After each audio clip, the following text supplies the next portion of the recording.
Hi, this is Ola from Spearline. Did you know clicking on the total fails, connection failures or audio quality issues panel in the statistics section of the default dashboard will provide details on all tests affected? By clicking on any of these panels, you'll be able to view the full call detail record information of each test.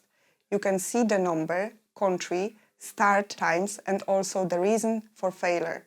At the click of a button, all data is available to export in CSV format, ready to share with your carriers for troubleshooting.